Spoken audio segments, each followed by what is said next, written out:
নমস্কার, কেমন আছেন আপনারা? আশা করছি সবাই খুব ভালো আছেন আর আমরাও মোটামুটি ভালোই আছি।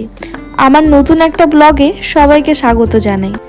এখন ওই ধরুন মোটামুটি ঘড়িতে 10:30 মতো সকাল সকাল আমার স্নান পুজো সারা হয়ে গেছে।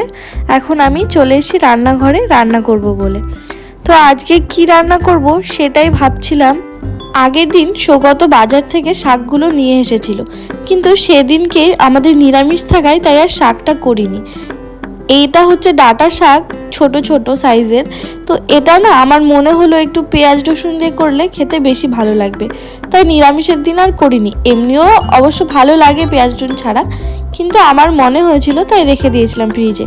তাই আজকে বের করলাম। আবার বেশি দিন হয়ে গেলে না শাকটা খাওয়া যাবে না, তখন আবার নষ্ট হয়ে যাবে। তো ভাবলাম আজকে করেই নিই। আর এখানে এই যে একটা বেগুন ছিল দেখলাম ফ্রিজে, সেটাই এখন কেটে নিচ্ছি। দেখুন বেগুনটা এত ছোট, কিন্তু তাও তার মধ্যে কত দানা হয়ে গেছে। তো আমি ভাবলাম বেগুনটা হয়তো একদমই কচি হবে, কিন্তু না, দেখলাম অনেকটাই দানা দানা হয়ে আছে বেগুনটার ভেতরে। তো চলুন বেগুনগুলো কেটে নিই। সৌগত সকালে ব্রেকফাস্ট করে বেরিয়ে গেছে অফিসের উদ্দেশ্যে। এখন আমি বেশ কিছু সময় বাড়িতে একাই থাকবো। তো সেটুকু সময়ের মধ্যেই আমি রান্নাবাড়ি করে রাখবো, তারপর ও দুপুরে খেতে আসবে। আমরা যেহেতু বাড়িতে দুজন মানুষই আছি, তো এইটুকু বেগুনে হয়ে যাবে। তারপর এখানে আমি একটু আদার টুকরো নিয়ে এটাও ভালোভাবে ছাড়িয়ে নেব। ওদিকে আমার পোষ্যদের ভাতটা বসিয়ে রেখেছি, ওটা হয়ে গেলে আমি মাছের ঝোলটা বসাবো। আমাদের বাড়িতে এখন মোট বলতে গেলে 9টা কুকুরছানা আছে। তো তাদের নিয়েই তাদের খাবারও আমার তো তৈরি করতে হয়। তো তাদের খাবারটাই আগে রেডি করে নিই, তাহলে আমার সুবিধা হয়। আমাদের রান্না হতে দেরি হলেও অসুবিধে নেই, কিন্তু তাদেরটা দেরি হলে তখন আমার নিজেরই খারাপ লাগে।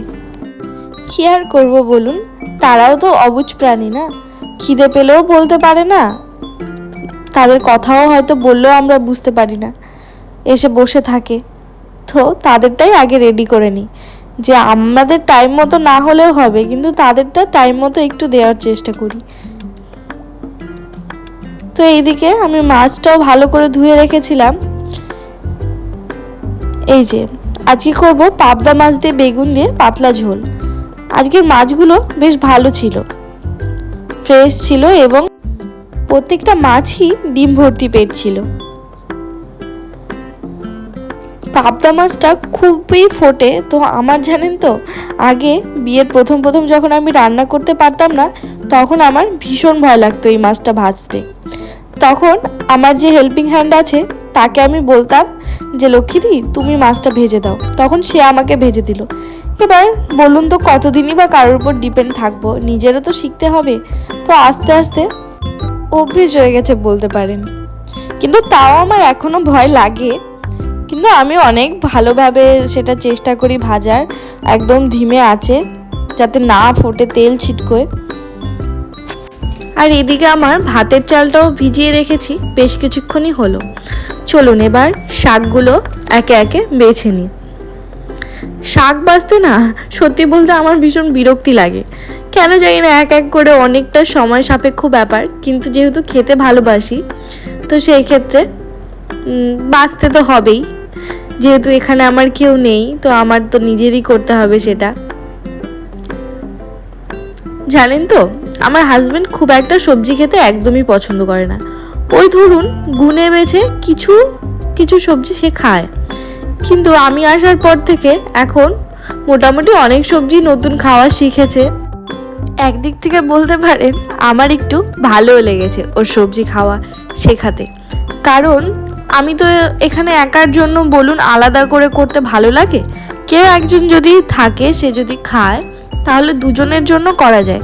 এবার আলাদা আলাদাভাবে দুটো পদ করতে কারোরই ভালো লাগে না।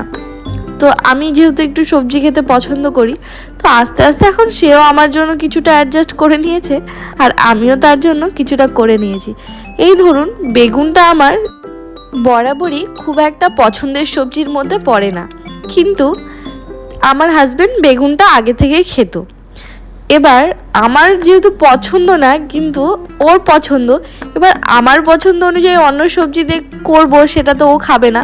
তো আমি যেহেতু টুকটাক বেগুন খেতামই আগে থেকেই, তো তারপরে আস্তে আস্তে এই সবজিটা খেতে খেতে এখন মোটামুটি আমারও ভালোই লাগে।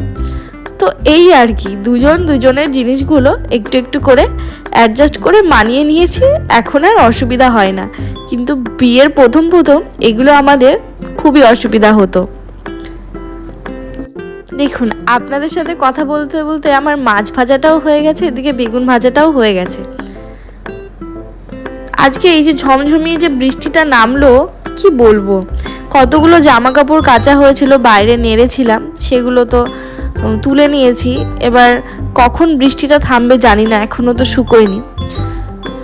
চলুন, মাছের মশলাটা আমার করা হয়ে গেছে, কাঁচা লঙ্কা আর আদাটা পেস্ট করে নিয়েছি। এবার মাছটা রান্না করতে গিয়ে দেখি কালো জিরেটা শেষ হয়ে গেছে, তো এখানে আমি ঢেলে নিলাম কালো জিরেটা। এখানে আমি কড়াইতে তেল গরম করে তার মধ্যে 2টো শুকনো লঙ্কা, 2টো তেজপাতা দিয়ে একটু কালো জিরে ফোড়ন দিয়ে ফোড়নটা ভালো করে নাড়িয়ে নেব। তার মধ্যেই যে পেস্টটা করে রেখেছিলাম সেই পেস্টটা দিয়ে দেব। এর মধ্যে এবার রেগুলার যে মশলাগুলো আমরা ইউজ করি সেগুলোই, হলুদ, লবণ, একটু লঙ্কার গুঁড়ো, সামান্য ধনে গুঁড়ো আর সামান্য জিরে গুঁড়ো, এগুলো দিয়েই ভালোভাবে নাড়িয়ে চাড়িয়ে মশলাটাকে কষিয়ে নেব। এবার তার মধ্যে কেটে রাখা টমেটোগুলো দিয়ে দিলাম। এবার সামান্য জল দিয়ে মশলাগুলো ভালো করে কষিয়ে নেব, কারণ গুঁড়ো মশলা যেহেতু দিয়েছি মশলাগুলো লেগে যাচ্ছিল। চলুন, এখানে আমার মশলা কষানো হয়ে গেছে। এবার সামান্য গরম জল দিয়ে দিলাম। এবার এই ঝোলটা ফুটতে থাকুক। জলটা একটু কম মনে হচ্ছিল, ওই জন্য আরেকবার দিয়ে দিলাম। তারই মধ্যে আমি এবার শাকগুলো ধুয়ে নিই। ঝোলটা ফুটতে ফুটতে শাকগুলো 4-5 বার জল পাল্টে পাল্টে ভালো করে ধুতে হবে, নাহলে অনেকটাই বালি ছিল। কিন্তু আমি শাকটা যেহেতু লবণ জল দিয়ে ভিজিয়ে রেখেছিলাম বেশ কিছুক্ষণ, তো বালিটা অনেকটাই ধুয়ে গেছে, কিন্তু তাও 4-5 বার ভালো করে শাকটা ধুয়ে নেব।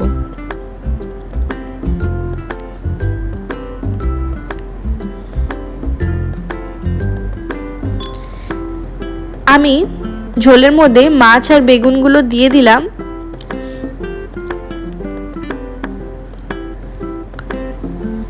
এবার কিছুক্ষণ ভালোভাবে ফুটিয়ে নিয়ে নামানোর আগে সামান্য জিরে গুঁড়ো দিয়ে নামিয়ে নিয়েছি। আপনারা তো দেখে নিলেন আমার মাছের ঝোলটা। আর এখানে সেই শাকটা কুচি করে রেখেছিলাম, আর এই যে রসুন আর একটু পেঁয়াজ কুচি করে রেখেছি। তো এবার শাকটাও করে নেব। ওদিকে আমার ভাতটাও হয়ে গেছে। তো তেলের মধ্যে রসুন ফোড়ন দিয়ে দিলাম। আপনারা চাইলে সামান্য কালো জিরেও দিতে পারেন, সেটাতেও ভালো লাগে। আর পেঁয়াজ আর কিছু কাঁচা লঙ্কা টুকরো করা, সেগুলো ভালো করে ভেজে নেব। এগুলো একটু লাল লাল করে ভাজা হয়ে গেলে তারই মধ্যে শাকটা দিয়ে দেব।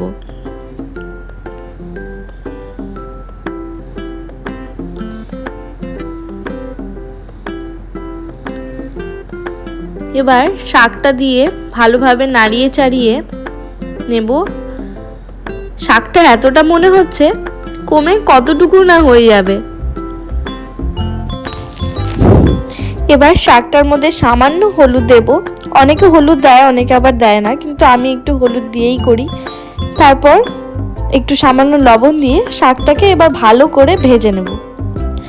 ওদিকে বেলাও অনেক হলো, সৌগতরা আসার টাইম হয়ে গেছে। তো শাকটা একটু ঢেকেই করব, যাতে ভালোভাবে তাড়াতাড়ি সেদ্ধ হয়ে যায়। আপনারা কে কোথা থেকে আমার ভিডিও দেখছেন আমাকে জানাবেন। এদিকে আপনাদের সঙ্গে গল্প করতে করতে আমার শাক ভাজাটাও মোটামুটি হয়েই এসছে। আমার ভিডিওতে যদি আপনাদের কিছু ভালো লেগে থাকে তাহলে একটা লাইক করে যাবেন আর চ্যানেলটাকে সাবস্ক্রাইব করে দেবেন, তাহলে আমার অনেক ভালো লাগবে আর আমি নতুন নতুন ভিডিও আপনাদের সঙ্গে শেয়ার করার একটা আগ্রহ পাবো। সবাই ভালো থাকবেন, সুস্থ থাকবেন। আবার নতুন কোনো ব্লগে আপনাদের সঙ্গে